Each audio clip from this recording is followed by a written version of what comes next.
যেমন দিল্লির মসজিদ যারা ভেঙে দিয়েছে ওদের আল্লাহর প্রতি ঈমান নাই, ওদের আল্লাহর প্রতি কি নাই? ঈমান নাই। এজন্য তারা মসজিদের মিনার ভেঙে দিয়েছে, এজন্য তারা আমাদের মসজিদকে ওরা নিয়ে নিয়েছে। এই ট্রেনিং শিক্ষা ওদেরকে দিয়েছে। ইসলাম এই ট্রেনিং দেয় না আমরা মানুষের মন্দির ভাঙি না। কথা বলেন ঠিক কিনা? মুসলমান কথা বলেন ঠিক কিনা? আমরা কি মন্দির ভাঙি নাকি? হিন্দুদের মন্দির ভাঙি, কিন্তু আমাদের মসজিদ ওরা ভেঙেছে। এই ট্রেনিং ওদের ধর্মে আছে। ইসলাম হলো মানবতার ধর্ম।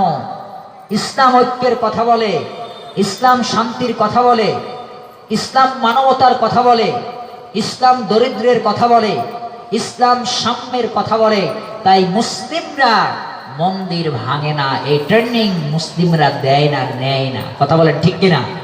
এই ট্রেনিং ওরা নেয়, ওরা দেয়, যার কারণে আমাদের মসজিদ ওরা নিয়ে নিয়েছে।